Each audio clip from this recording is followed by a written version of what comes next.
നമസ്കാരം. നമസ്തേ. India 1000 kilometre റേഞ്ചുള്ള പുതിയ ഡ്രോണുകളുമായി രംഗത്ത് വരുന്നുണ്ടെന്നുള്ള വാർത്തകളാണ് ഇപ്പോൾ പുറത്തോട്ട് വരുന്നത്. നമുക്ക് നോക്കിക്കഴിഞ്ഞാൽ മനസ്സിലാവും, ആധുനിക യുദ്ധരംഗത്ത് ഡ്രോണുകളുടെ സ്വാധീനം വളരെ വലുതാണ്. ഇപ്പം ഞാൻ തന്നെ ഡ്രോണുകളെ കുറിച്ച് വല്ലാണ്ട് വീക്ഷിക്കുന്നത് ഈ ഇറാൻ ഇസ്രായേൽ അമേരിക്ക യുദ്ധം തുടങ്ങിയത് കൂടെയാണ്. ഇപ്പം ഇറാൻ്റെ എന്താ പറയുക, ഷഹീൻ 1 ഷഹീൻ 2 എന്നൊക്കെ പറഞ്ഞ ഒരുപാട് ഡ്രോണുകൾ നമ്മൾ കണ്ടായിരുന്നു, 1500 കിലോമീറ്റർ റേഞ്ച് ഉള്ളത്. അപ്പോൾ ഇന്ത്യയും ഇത്തരത്തിലോട്ട് നീങ്ങുമ്പം ഇന്ത്യ എന്താണ് ഇതുകൊണ്ട് യഥാർത്ഥത്തിൽ ലക്ഷ്യം വെക്കുന്നത്? ഈ ഡ്രോണിൻ്റെ മറ്റ് പ്രത്യേകതകൾ എന്തൊക്കെയാണ്? ആധുനിക യുദ്ധത്തിൽ ജയവിജയങ്ങൾ നിർണ്ണയിക്കുന്നത് ഡ്രോണുകളായിട്ട് ആണ് എന്നുള്ളതാണ് ഇപ്പോഴത്തെ ഏറ്റവും പുതിയ ഒരു സംഭവവികാസം. ഡ്രോൺ എന്തുകൊണ്ട് മിസൈലിനെ പോലും റീപ്ലേസ് ചെയ്യുന്നു എന്ന് ചോദിച്ചാൽ, ഡ്രോണിന് ഉണ്ടാക്കാൻ പറ്റുന്ന നാശനഷ്ടം കുറവാണ്. പക്ഷെ ഡ്രോണിന് മിസൈലിന്റെ ഒരു ഫ്രാക്ഷൻ ഓഫ് കോസ്റ്റ്, അതായത് അതിന്റെ ഒരു ഒരു ഒരു ചെറിയ ശതമാനം ചെലവ് മാത്രമേ വരുന്നുള്ളൂ ഒരു ഡ്രോണിന്. ഇപ്പം ഞാനിപ്പോൾ ഒരു ഉദാഹരണം പറയുകയാണ്. നമ്മുടെ ബ്രഹ്മോസ് മിസൈൽ അത് തടുക്കാൻ ആർക്കും പറ്റില്ല. പക്ഷെ ഒരു ബ്രഹ്മോസ് മിസൈലിന്റെ ചെലവ് എന്ന് പറയുന്നത് 40 കോടി തൊട്ട് 45 കോടി രൂപ വരെയാണ്. ആ സ്ഥാനത്ത് നമ്മളിപ്പോൾ ഒരു ഡ്രോൺ ഉപയോഗിക്കുകയാണെങ്കിൽ ബ്രഹ്മോസ് വരുത്തുന്ന അത്ര നാശനഷ്ടമൊന്നും ഡ്രോൺ വരുത്തില്ല. പക്ഷേ ഡ്രോണിന്റെ മൊത്തം ചെലവ് ഒരു 4 ലക്ഷം രൂപ 5 ലക്ഷം രൂപയൊക്കെ ആയിരിക്കും ചിലതിൻ്റെയൊക്കെ. അല്ലെങ്കിൽ കുറച്ചുകൂടി വലിയ ഡ്രോണുകളും കുറച്ചുകൂടി പേലോഡ് വലിയ വാർഹെഡ് വഹിക്കുന്നതാണെങ്കിൽ അതിനൊരു കൂടി വന്നാൽ ഒരു 40 ലക്ഷം രൂപ കൂട്ടാം. അപ്പം പിന്നെ ഒരു ബ്രഹ്മോസിന് 40 കോടിയെങ്കിൽ ഒരു അത്യാവശ്യം കുഴപ്പമുണ്ടാക്കാൻ ശേഷിയുള്ള ഒരു ഡ്രോണിന് 40 ലക്ഷം എന്ന് പറയുമ്പോൾ ആ വ്യത്യാസം നിങ്ങളൊന്ന് ആലോചിച്ച് നോക്കുക. അതാണ് ഈ ഡ്രോണുകളുടെ ഒരു വർദ്ധിച്ചു വരുന്ന സ്വീകാര്യതയുടെ കാരണം. ഡ്രോണ് പലതരത്തിലുണ്ട്. അതിപ്പോ ഈ വിമാനം പോലെ ഉയരത്തിൽ നിന്ന് പറന്ന് മിസൈലോ ബോംബോ ഒക്കെ വർഷിക്കുന്ന ഡ്രോണുകളുണ്ട്, അതൊരു ഭാഗത്ത്. കാമിക്കാസി എന്ന് പറയുന്ന മറ്റൊരു തരം ഡ്രോണുകളുണ്ട്. അതൊരു 10,000-15,000 അടി, അത് ലോയിറ്ററിങ് മ്യൂണിഷൻ എന്ന് പറയും, കാമിക്കാസി എന്ന് പറയും, സൂയിസൈഡ് ഡ്രോൺ എന്ന് പറയും. അതെന്താണെന്ന് അങ്ങനെ പറയുന്നതിൻ്റെ അർത്ഥം എന്ന് പറഞ്ഞാൽ, ഇത് വിക്ഷേപിച്ചു കഴിഞ്ഞാൽ ലക്ഷ്യസ്ഥാനത്ത് എത്തിയിട്ട് അതിന് ചുറ്റുമൊന്ന് പറന്ന് confirmation real time video interaction നടത്തി, അതായത് ഇത് വിക്ഷേപിക്കുന്ന വാർ റൂമുമായിട്ട് ഇതിന് ഇൻട്രാക്ട് ചെയ്യാൻ പറ്റും, വീഡിയോയിലൂടെ നിർദ്ദേശങ്ങൾ സ്വീകരിക്കാൻ പറ്റും. അങ്ങനെ അവിടുത്തെ വീഡിയോകൾ റിയൽ ടൈം വീഡിയോ ഫുട്ടേജ് ഇങ്ങോട്ട് സിറ്റുവേഷണൽ അവയർനെസ് നമുക്ക് കിട്ടും. എന്നിട്ട് അത് ലക്ഷ്യസ്ഥാനത്തേക്ക് ഇടിച്ചിറങ്ങി അത് സ്വയം പൊട്ടിത്തെറിക്കും. അപ്പോൾ ലക്ഷ്യത്തിനും നാശനഷ്ടങ്ങൾ ഉണ്ടാകും, ഈ ഡ്രോൺ ഇല്ലാതാവുകയും ചെയ്യും. അതാണ് ഈ സൂയിസൈഡ് ഡ്രോൺ. ഇന്നത്തെ യുദ്ധത്തിലെ ഏറ്റവും പേടിക്കുന്ന ഒരു സംവിധാനമാണ് ഈ സൂയിസൈഡ് ഡ്രോൺ. ഇതിനേക്കാൾ വില കൂടിയതാണ്, ഈ വിമാനങ്ങളോടൊക്കെ ഒപ്പം തന്നെ വില വരുന്നതാണ് ഈ മീഡിയം ആൾട്ടിറ്റ്യൂഡ് ലോങ് എൻഡ്രൻസും അതുപോലെ ഹൈ ആൾട്ടിറ്റ്യൂഡ് ലോങ് എൻഡ്രൻസും ഡ്രോണുകളൊക്കെ. അത് അമേരിക്കയുടെ പ്രെഡേറ്റർ, MQ-9 റീപ്പർ, അതുപോലെ തുർക്കിയുടെ ബൈറക്ടർ അല്ലെങ്കിൽ അക്കിൻകി, അങ്ങനെയൊക്കെയുള്ള ഡ്രോണുകളുണ്ട്. പക്ഷെ ആ ഡ്രോണുകളെക്കാൾ ഇന്ന് പേടിക്കുന്നത് ഈ സൂയിസൈഡ് ഡ്രോണുകളാണ്. ഇത് കുറച്ചുകൂടി വളരെ ചെലവ് കുറഞ്ഞതാണ്, ദീർഘദൂരം സഞ്ചരിക്കുന്നതുണ്ട്. അതുപോലെ തന്നെ ഇത് ഇത് തടുക്കാൻ കുറച്ച് ബുദ്ധിമുട്ടുമാണ്. കാരണം ഇത് വളരെ ചെറിയ പറക്കുന്ന ഡ്രോണുകളായതുകൊണ്ട് ഇതിൻ്റെ റഡാർ ക്രോസ് സെക്ഷൻ, അതായത് റഡാറിൻ്റെ പിന്നെ വേവ് വന്നിട്ട് തരംഗങ്ങൾ വന്ന് റഡാറിൽ നിന്നും പുറപ്പെടുവിക്കുന്ന തരംഗങ്ങൾ ചെന്ന് ഇടിച്ചിട്ട് തിരികെ വരാൻ വളരെ കുറച്ച് സ്ഥലമേ ഉള്ളൂ. അതാണ് റഡാർ ക്രോസ് സെക്ഷൻ, അത് വളരെ കുറവാണ്. അത് കാരണം റഡാറിൻ്റെ ദൃഷ്ടിയിൽ പെടത്തില്ല. അങ്ങനെ റഡാറിൻ്റെ ദൃഷ്ടിയിൽ പെടാതെ വൈറ്റൽ ഇൻസ്റ്റലേഷൻസിലൊക്കെ കടന്നു കയറി നാശനഷ്ടങ്ങൾ വരുത്തുന്ന ഈ ഡ്രോണുകളെയാണ് ഇന്ന് എല്ലാവരും പേടിക്കുന്നത്. മൂന്നാമതൊരു ഡ്രോൺ കൂടെ, അത് സ്വാം ഡ്രോൺസ് എന്ന് പറഞ്ഞാൽ തീരെ ചെറിയ ഡ്രോണുകൾ. അത് ഒരു കൂട്ടമായിട്ട് 80-100 എണ്ണം വന്നിട്ട് ആക്രമിക്കാം. പക്ഷേ ഈ കാമിക്കാസെ ഡ്രോൺ അതിനേക്കാൾ വലുതാണെങ്കിലും അതിനും സ്വാമിങ് കപ്പാസിറ്റി ഉണ്ട്. അതായത് ഒരു 40-50 എണ്ണം ഒരുമിച്ച് വന്ന് അതിൽ ഒരു ലീഡർ, ആ ലീഡറിനെ ഫോളോ ചെയ്ത് ബാക്കിയുള്ളത് വന്നിട്ട് അതൊരു കമാൻഡ് സെന്റർ ആയിട്ട് പ്രവർത്തിച്ചുകൊണ്ട് ആർട്ടിഫിഷ്യൽ ഇന്റലിജൻസ് ഉപയോഗിച്ച് അറ്റാക്ക് നടത്തുക. അപ്പോൾ നമ്മളിപ്പോൾ പറയാൻ ഉദ്ദേശിക്കുന്നത് കാമിക്കാസെ ഡ്രോണുകളെ കുറിച്ചാണ്.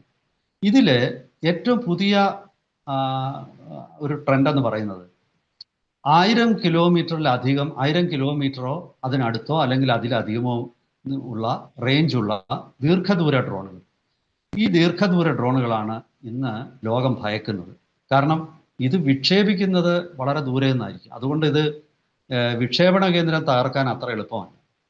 അതുകൊണ്ടാണ് ഈ 1000 കിലോമീറ്റർ എന്ന് പറയുന്നത്. ഇത്തരം ഡ്രോണുകൾ ഇറാനാണ് വളരെ സക്സസ്ഫുൾ ആയിട്ട് ഇപ്പോൾ പവസ് ഇപ്പോൾ സൂചിപ്പിച്ചതുപോലെ ഷഹീൻ ഫാമിലി ഡ്രോണുകൾ 1000 ഉണ്ട്, 1200, 1500 കിലോമീറ്റർ റേഞ്ച്. ഇറാൻ അവകാശപ്പെടുന്നത് 2000 കിലോമീറ്ററിലധികം റേഞ്ചുള്ള ഡ്രോണുകളും അവരുടെ കയ്യിലുണ്ടെന്നാണ്. അത് അങ്ങനെ സ്ഥിരീകരിക്കപ്പെട്ടിട്ടില്ല. എന്തായാലും ശരി, 1000 കിലോമീറ്ററിൻ്റെയും 1500 കിലോമീറ്റർ വരെയൊക്കെയുള്ള റേഞ്ചുള്ള ഡ്രോണുകൾ ഇറാൻ നിരന്തരം പ്രയോഗിക്കുന്നുണ്ട്.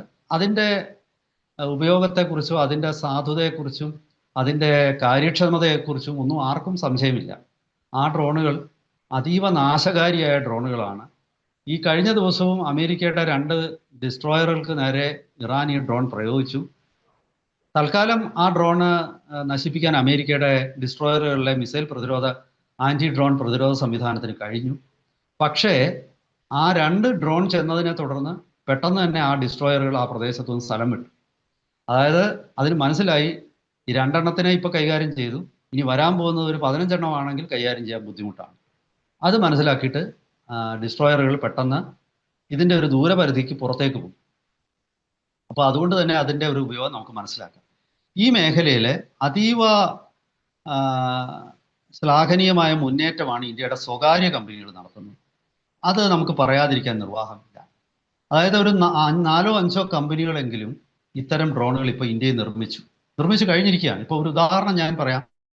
ശേഷനാഗ്, കുറച്ച് ഉദാഹരണങ്ങൾ ഞാൻ ചൂണ്ടിക്കാണിക്കാം. ശേഷനാഗ് അത് 1000 കിലോമീറ്ററിലധികം റേഞ്ചുള്ള ഒരു മിസൈലാണ്, ഡ്രോണാണ്.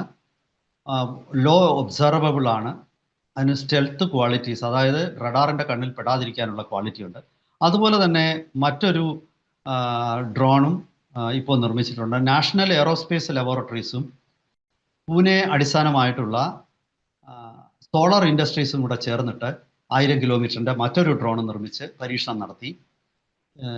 ഇപ്പോൾ തന്നെ കുറച്ച് നാൾ മുമ്പ് തന്നെ Adani air defence and space systems limited ഉണ്ട്. അവർ ഇസ്രായേലിൻ്റെ ഹാറൂപ്പ് എന്ന 1000 കിലോമീറ്ററിലധികം റേഞ്ചുള്ള ഡ്രോണ് ഇന്ത്യയിൽ നിർമ്മിക്കുകയും അത് ഈ കഴിഞ്ഞ ഓപ്പറേഷൻ സിന്ദൂറിൽ ഇന്ത്യക്ക് വളരെ പ്രയോജനപ്രദമായിരുന്നു. ഓപ്പറേഷൻ സിന്ദൂറിൽ നിരവധി ഹാറൂപ്പ് ഡ്രോണുകൾ പ്രയോഗിച്ച് പലതും ലക്ഷ്യം കണ്ടു. പാകിസ്ഥാന്റെ പല എയർഫീൽഡുകൾക്ക് നേരെ ബ്രഹ്മോസിനോടൊപ്പം ആക്രമണം നടത്തിയത് ഈ ഹാറൂപ്പ് ഡ്രോണുകളാണ്. ഇനി മറ്റൊന്ന് ദിവ്യാസ്ത്ര എന്നുള്ള ഒരു ഡ്രോണാണ്. ഉത്തർപ്രദേശ് ആസ്ഥാനമാക്കിയിട്ടുള്ള ഹോവർട്ട് എന്ന കമ്പനിയാണിത് നിർമ്മിച്ചിരിക്കുന്നത്. ഇപ്പോഴവര് ദിവ്യാസ്ത്ര MK1 500 കിലോമീറ്ററിൻ്റെ റേഞ്ചുള്ള ഡ്രോണാണ്. അത് നിർമ്മിച്ചിട്ട് കുറേ നാളായി. അത് ഇപ്പോഴവർ നിർമ്മിച്ചുകൊണ്ടിരിക്കുന്നത് ഏതാണ്ട് അതിൻ്റെ ഫൈനൽ സ്റ്റേജിൽ എത്തിയിരിക്കുകയാണ്. അത് ദിവ്യാസ്ത്ര MK2. അതിന് 1500 കിലോമീറ്റർ തൊട്ട് 2000 കിലോമീറ്റർ വരെ റേഞ്ച് ഉണ്ടെന്നാണ് കമ്പനി പറയുന്നത്. നമുക്ക് അത് യൂസർ ട്രയൽ അതായത് ആർക്കാണോ ഇവിടെ വിൽക്കുന്നത്, ഇന്ത്യൻ ആർമിക്ക് എയർഫോഴ്സിനും ഒക്കെ ആവും. അവരുടെ പരീക്ഷണങ്ങളുടെ കഴിഞ്ഞെങ്കിൽ മാത്രമേ നമുക്കത് കൺഫേം ചെയ്യാൻ പറ്റത്തുള്ളൂ. കാരണം ഉണ്ടാക്കുന്ന കമ്പനി ട്രയൽ നടത്തിയിട്ട് ഒരു ക്ലെയിം നടത്തും. ആ ക്ലെയിം സാധൂകരിക്കണമെങ്കിൽ ഇത് വാങ്ങിക്കാൻ ഉദ്ദേശിക്കുന്ന സ്ഥാപനം, അതായത് ഇന്ത്യൻ സൈന്യം യൂസർ ട്രയൽ നടത്തണം. യൂസർ ട്രയൽ നടത്തി അവരതിന് സർട്ടിഫൈ ചെയ്യുമ്പോൾ നമുക്ക് ഇത് അംഗീകരിക്കാം. അത് ഈ 2500 കിലോമീറ്റർ 1500 മുതൽ 2500 കിലോമീറ്റർ എന്ന് പറയുമ്പോൾ അത് വലിയൊരു മുന്നേറ്റമാണ്. കാരണം 2000 കിലോമീറ്റർ റേഞ്ച് എത്തുന്ന ഒരു മിസൈലും ഇതുവരെ, ഒരു കാമിക്കാസെ ഡ്രോണും ഇതുവരെ ഇന്ത്യയുടെ ഒരു സ്വകാര്യ കമ്പനി ഉൽപ്പാദിപ്പിച്ചിട്ടില്ല. അപ്പോൾ നമ്മൾ ഇത് നോക്കുമ്പോൾ നമുക്ക് മനസ്സിലാകുന്നത് വളരെ എസ്റ്റാബ്ലിഷ്ഡ് ആയിട്ടുള്ള Adani aerospace defence and aerospace limited, അതുപോലെ ടാറ്റ അഡ്വാൻസ്ഡ് സിസ്റ്റംസ് ലിമിറ്റഡ്, ഇവരൊന്നും മാത്രമല്ല സ്റ്റാർട്ടപ്പുകളായിട്ടുള്ള പല കമ്പനികളും ഇത്തരം ദീർഘദൂര ആത്മഹത്യാ ഡ്രോണുകൾ, സൂയിസൈഡ് ഡ്രോണുകൾ അല്ലെങ്കിൽ ലോയിറ്ററിംഗ് മ്യൂണിഷൻ നിർമ്മിച്ചിട്ട് അവർ അതിൽ വിജയിച്ചു എന്നുള്ളത് ഇന്ത്യയുടെ സ്വകാര്യ മേഖല വരുന്ന ദിവസങ്ങളിൽ എങ്ങനെയായിരിക്കും ഈ പ്രതിരോധ മേഖലയ്ക്ക് മുതൽക്കൂട്ടാകുന്നത് എന്നതിൻ്റെ ഒരു ഉദാഹരണമായിട്ടാണ് ഞാൻ കാണുന്നത്. തീർച്ചയായിട്ടും നിരവധി കമ്പനികൾ ഇത്തരം ഡ്രോണുകൾ ഉൽപ്പാദിപ്പിച്ചെങ്കിൽ മാത്രമേ ഇത്തരം ഡ്രോണുകൾ കൊണ്ട് യുദ്ധത്തിൽ കാര്യമായ നേട്ടങ്ങൾ ഉണ്ടാകാൻ പറ്റും. ഇന്ന് അമേരിക്ക അനുഭവിക്കുന്ന ഒരു പ്രതിസന്ധി, അമേരിക്കയിൽ വളരെ കുറച്ച് ചുരുക്കം കമ്പനികളാണ്, സ്വകാര്യ മേഖലയാണ് അമേരിക്കയുടെ നട്ടല് പ്രതിരോധ മേഖലയുടെ.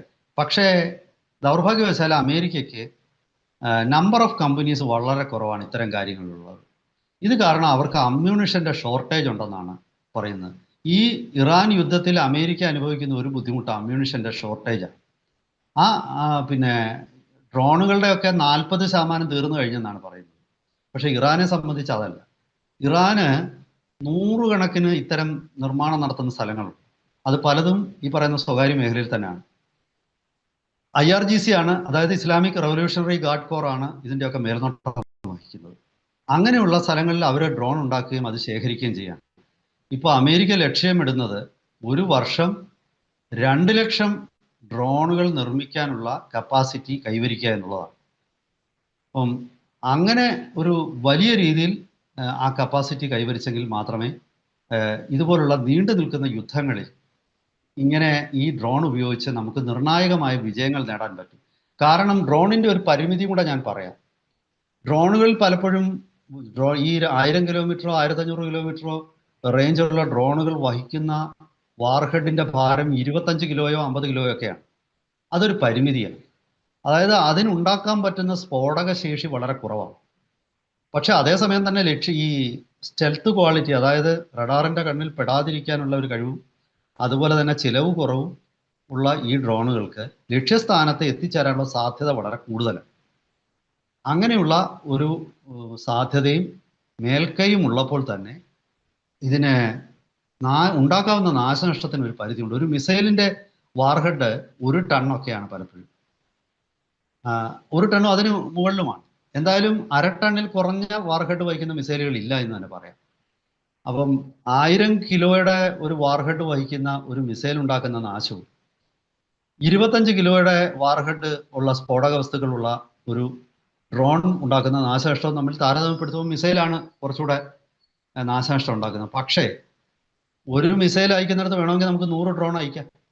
അങ്ങനെ ഇത് പരിഹരിക്കാം.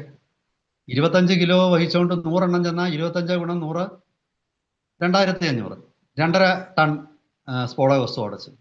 അപ്പോൾ അങ്ങനെയാണ് അതിൻ്റെ ഇക്കോണമി വർക്ക് ചെയ്യുന്നത്. ഇതിനെല്ലാം ഞാൻ ആദ്യമേ പറഞ്ഞ പോലെ ഈ ഇക്കോണമി ആണ് ഇതിനെ പലപ്പോഴും സ്വീകാര്യത കൊടുക്കുന്നത്. അപ്പോൾ ദീർഘദൂര ഡ്രോണുകൾ കൈവശമുള്ള രാജ്യത്തിനായിരിക്കും ഇനി വരുന്ന ദിവസം യുദ്ധത്തിലെ മേൽക്കൈ. അക്കാര്യത്തിൽ ഇന്ത്യ ഡൈവേഴ്സിഫൈഡ് ആയിട്ടുള്ള പ്രൊഡക്ഷൻ സെൻറ്റേഴ്സ്, അതായത് പണ്ടത്തെ പോലെ സ്വകാര്യ മേഖലയും പൊതുമേഖലയും മാത്രം ആശ്രയിക്കാതെ സ്വകാര്യ സ്റ്റാർട്ടപ്പുകൾ, വലിയ സ്വകാര്യ കോർപ്പറേറ്റുകൾ മാത്രമല്ല സ്റ്റാർട്ടപ്പുകൾക്കും ഇത്തരം ടെക്നോളജി കൈമാറാനും DRDO വികസിപ്പിച്ച ടെക്നോളജി കൈമാറാനും സ്റ്റാർട്ടപ്പുകൾക്ക് സ്വന്തമായി ഇതിനകത്തിൽ റിസർച്ച് ആൻഡ് ഡെവലപ്മെൻറ്റ് നടത്താനും അതുപോലെ തന്നെ സ്റ്റാർട്ടപ്പുകൾക്ക് വിദേശ കമ്പനിയുമായിട്ട് കരാറിൽ ഏർപ്പെട്ടുകൊണ്ട് അവരുടെ ഉൽപ്പന്നങ്ങൾ ഇന്ത്യയിൽ നിർമ്മിക്കാനും ഒക്കെയുള്ള അനുവാദം ഇപ്പോഴത്തെ പുതിയ പ്രതിരോധ പോളിസി നൽകുന്നുണ്ട്. അത് കാരണം നിരവധി കമ്പനികൾ ഈ മേഖലയിലേക്ക് എത്തിയിരിക്കുന്നു. നമ്മൾ തന്നെ ഇപ്പോൾ ഒരു 4-5 കമ്പനികളുടെ പേര് പറഞ്ഞു. അതിൽ അദാനി ഡിഫൻസും ടാറ്റയും ഒക്കെ മാത്രമേ ഉള്ളൂ വലിയ കമ്പനികൾ. ബാക്കിയുള്ളതെല്ലാം തന്നെ ചെറിയ സ്റ്റാർട്ടപ്പുകളാണ്. വെറും 10 കോടിയോ അല്ലെങ്കിൽ 15 കോടിയോ ഒക്കെയുള്ള മൂലധനവുമായിട്ട് തുടങ്ങിയ, അതിലൊരുപാട് ഏഞ്ചൽ ഇൻവെസ്റ്റേഴ്സും വെഞ്ചർ ക്യാപിറ്റലിസ്റ്റുകളും ഒക്കെ അതിൽ പണം മുടക്കിയിട്ടുണ്ട്. അവർ വലിയ മുന്നേറ്റങ്ങളാണ് നടത്തുന്നത്. അവർ ഒരു സർക്കാർ കമ്പനിയുടെ തരത്തിലുള്ള ആറ്റിറ്റ്യൂഡല്ല അവിടുത്തെ ജീവനക്കാർക്കുള്ളത്. അവർ നിശ്ചയമായിട്ടും അത് അവരുടെ ജീവൻ മരണ പോരാട്ടമാണ്. ആ രീതിയിലാണ് ഇത്തരം പ്രവർത്തനങ്ങളിൽ ഏർപ്പെടുന്നത്. വരും ദിവസങ്ങളിൽ കൂടുതൽ സ്വകാര്യ കമ്പനികൾ ഈ മേഖലയിലേക്ക് കടന്നു വരുമെന്നാണ് ഞാൻ മനസ്സിലാക്കുന്നത്. ഈ കഴിഞ്ഞ വർഷമൊക്കെ ഇന്ത്യയുടെ പ്രതിരോധ മേഖല വലിയ വളർച്ചയാണ് നേടിയത്. ഞാൻ വായിച്ചിരിക്കുന്നത് 2014 വെറും 1500 കോടി രൂപ 1600 കോടി രൂപയിൽ താഴെ മാത്രമായിരുന്നു ഇന്ത്യയുടെ എക്സ്പോർട്ട്, ഡിഫൻസ് എക്സ്പോർട്ട്. അത് ഈ കഴിഞ്ഞ വർഷം അത് ഏതാണ്ട് 38,000 കോടി രൂപ എന്നുള്ള നിലയിലേക്ക് എത്തി. 2030 50,000 കോടി രൂപയുടെ പ്രതിരോധ എക്സ്പോർട്ട് നടത്താനാണ് ഇന്ത്യ പ്ലാൻ ചെയ്യുന്നത്. ഇന്ത്യയുടെ കാമിക്കാസി സൂയിസൈഡ് ലോയിറ്ററിംഗ് മ്യൂണിഷന് വലിയ സ്വീകാര്യത ലോകത്തെങ്ങും ഇപ്പോൾ കൈവന്നിട്ടുണ്ട്. അർമീനിയ പോലുള്ള രാജ്യങ്ങൾ അത് വാങ്ങിക്കുന്നുണ്ട്. എന്തിന് ഏറ്റവും ഒടുവിൽ വികസിത രാജ്യങ്ങൾക്ക് പോലും ഇത്തരം ഡ്രോണുകളിൽ താല്പര്യമുണ്ട്. കാരണം അവർക്ക് ഡൈവേഴ്സിഫൈഡ് ആയിട്ടുള്ള ഒരു പ്രൊഡക്ഷൻ ബേസ് അവർക്ക് ആവശ്യമുണ്ട്. ഇസ്രായേൽ തന്നെ അത് സമ്മതിച്ചിട്ടുണ്ട്. ഇസ്രായേലിൻ്റെ ഈ കഴിഞ്ഞ ഇപ്പോൾ നടക്കുന്ന യുദ്ധങ്ങളിലൊക്കെ തന്നെ ഇസ്രായേലിൻ്റെ പ്രധാന ആയുധ സപ്ലൈ അമേരിക്ക കഴിഞ്ഞാൽ ഇന്ത്യയാണ്. ഇത് അൽ ജസീറ ഈ കഴിഞ്ഞ കുറച്ച് ദിവസങ്ങൾക്ക് മുമ്പ് ഒരു പഠനം പുറത്തു വിട്ടിരുന്നു. ഇസ്രായേലിന് ഏറ്റവും കൂടുതൽ ആയുധം നൽകുന്നത് അമേരിക്കയാണ്, 42%. പക്ഷെ അത് കഴിഞ്ഞാൽ ഇന്ത്യയാണ്. 26% ആയുധങ്ങളും അമ്മ്യൂണിഷനും ഇന്ത്യയിൽ നിന്നാണ്. അത് ഒരുപക്ഷെ നമ്മുടെ നാട്ടിലൊരു ഞെട്ടിപ്പിക്കുന്ന കണക്കായിരിക്കും. ഏതായാലും അൽ ജസീറ ഇന്ത്യയെക്കുറിച്ച് ഇത് നല്ല വാക്കായിട്ടല്ല പറഞ്ഞത്. ഇസ്രായേലിന്റെ ക്രൂര യുദ്ധങ്ങൾക്ക് സപ്പോർട്ട് ചെയ്യുന്ന ഇന്ത്യയാണെന്നുള്ള അർത്ഥത്തിലാണ് അവർ പറഞ്ഞത്. പക്ഷേ എങ്കിലും അതിൽ ഒളിഞ്ഞിരിക്കുന്ന ഒരു സത്യം, ഇന്ത്യയുടെ പ്രതിരോധ മേഖലയുടെ വളർച്ച അത് അൽ ജസീറ പോലൊരു സ്ഥാപനവും അത് അംഗീകരിച്ചിരിക്കുന്നു. അൽ ജസീറയ്ക്ക് ഇന്ത്യയെ പൊക്കി പറയേണ്ട യാതൊരു ബാധ്യതയുമില്ല, അവരങ്ങനെ ചെയ്യുകയുമില്ല. അപ്പോൾ ഇത്തരം വിവരങ്ങൾ സൂചിപ്പിക്കുന്നത് ഇന്ത്യയുടെ വളർന്നു വരുന്ന സ്വകാര്യ മേഖലയുടെ കരുത്തിനെയാണ്. അതോടൊപ്പം തന്നെ നമ്മുടെ പരമ്പരാഗതമായിട്ടുള്ള പൊതുമേഖലാ കമ്പനികളും ഭാരത് ഇലക്ട്രോണിക്സ്, BEL, BHEL, അങ്ങനെ ഒരുപാട് പൊതുമേഖലാ കമ്പനികളും വളരെ നന്നായിട്ട് തന്നെ പെർഫോം ചെയ്യുന്നുണ്ട്. ഇത് സംബന്ധിച്ച കൂടുതൽ വിവരങ്ങളുമായിട്ട് വരും ദിവസങ്ങളിൽ നമുക്ക് വീണ്ടും പ്രേക്ഷകരെ സമീപിക്കാം. ഒരിക്കൽ കൂടി എല്ലാവർക്കും നമസ്കാരം.